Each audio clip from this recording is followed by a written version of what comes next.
Mummy काय करायले? काय नाही बेटा, उपवासाची काय काय आहे बघा लागलंय. हे राजगिरीचा आटा आहे, काय काय आहे बघा लागलंय. हे तो फराळीचं मिक्स आटा आहे. तर रामकृष्ण हरी माऊली, आज आहे एकादशी.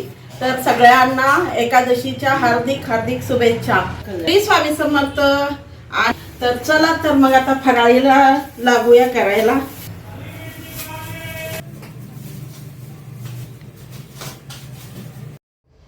तर इकडे किचनमध्ये आलेली आहे आणि एकीकडे कुकरमध्ये बटाटे शिजायला ठेवलेले आहेत.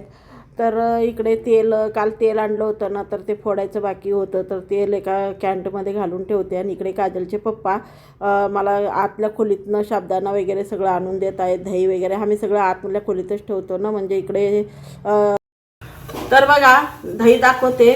बघा दही किती छान घट्ट अशी जमलेली आहे, चक्क्यावानी. तर घरात जमवलेली दही बघा, वाव. आणि आपला साबुदाणा सुद्धा छान भिजलेला आहे. तर इकडे खरकटा हात लागतो करतो म्हणून आम्ही उपास वगैरे काही असलं तर आतल्या खोलीत ठेवतो. आणि इकडे मी बटाटे घेतलेत तळायला. आणि बटाटे काय आज तेलाचं काही जास्त काम नाही आहे, फक्त चिप्स घेतलेले आहेत बटाट्याचे चिप्स तळत घेऊन. आणि एकीकडे आता त्यातलंच तेल थोडं काढून घेतलं आणि त्यात जेवढं पाहिजे तेवढं तेल कढाईमध्ये ठेवून त्यातच साबुदाणा हलवून घेणार आहे. आणि मी साबुदाणा आहे ना, साबुदाणा कसं करते तर सगळं त्या साबुदाणामध्येच मिक्स करते. जे काही आपण साखर वगैरे जे काही उपासाचं लागतो तो सगळं मी साबुदाण्यामध्ये मिक्स करून मग फोडणी देते. आणि असं तर आज आम्ही जिरे खात नाही, कढीपत्ता खात नाही उपवासाला, फक्त एकादशीला. बाकीच्या वेळी चालतो तर फक्त एकादशीच्या दिवशी आम्ही जिरे आणि कढीपत्ता खात नाही. तर ते काही घातलं नाही, डायरेक्ट तेलामध्येच फोडणी दिलेली आहे.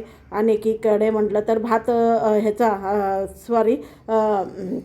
भगरीचा भात शिजायचा आहे. आणि एकीकडे मी ते काल साबुदाण्याचं पीठ दळून घेतलं होतं ना, त्या साबुदाण्याच्या पिठामध्ये थोडे 2-3 बटाटे घालून त्याला मिक्स करून पीठ मळून घेतलं.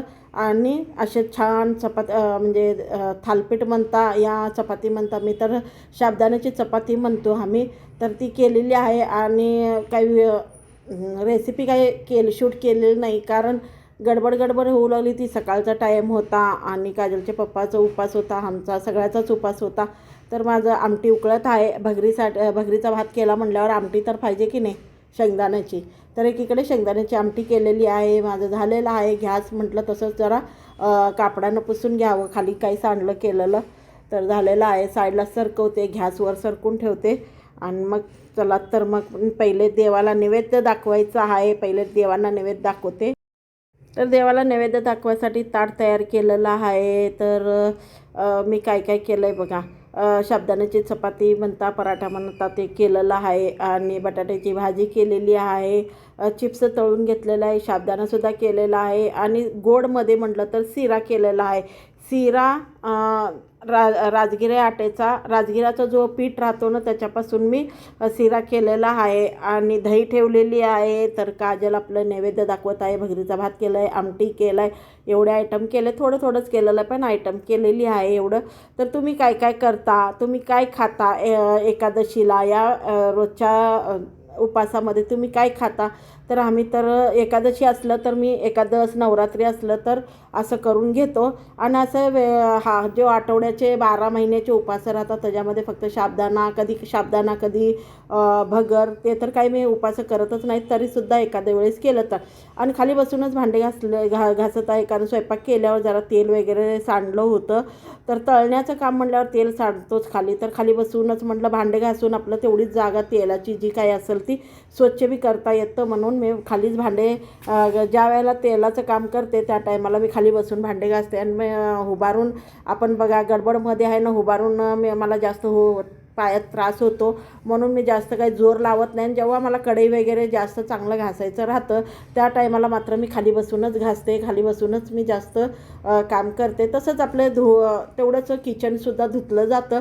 आणि तर सगळीकडनं असं पाणी घालून घेतले, भांडे झालेले आहेत माझे.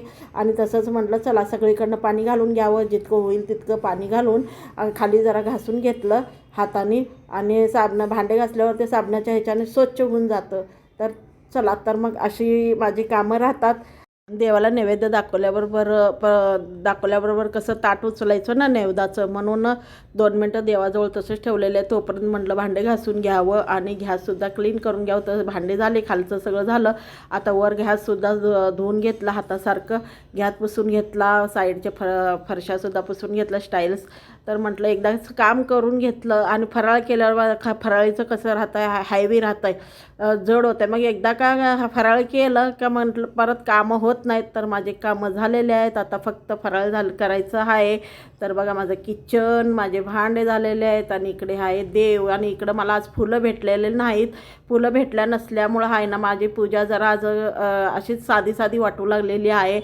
फुलं सगळीकडे आज मंदिरामध्ये फुलं जास्त विक्री झालेली आहे, त्यामुळं आम्हाला काही फुलं आज मिळाले नाहीत, कुणालाच मिळालं नाही. तर लोक सकाळी एक दिवस पहिलेच घेऊन ठेवलं, तर आम्हाला काय लक्षातच नाही, तर फुलं राहून गेले.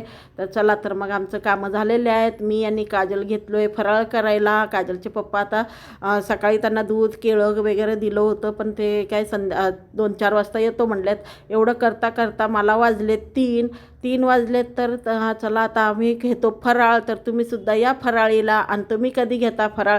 सगळं काम करून घेतलं, आता फराळ केला का मस्तपैकी एक तासभर झोप काढायची, म्हणजे जरा आराम पडतो. नाहीतर जर काम फराळ करून जर काम करायचं म्हटलं तर जीवावर येतं. आणि मंडळी, माझा व्हिडिओ तुम्हाला कसा वाटतो? छान वाटत असेल तर लाईक शेअर जरूर करा. रामकृष्ण माऊली.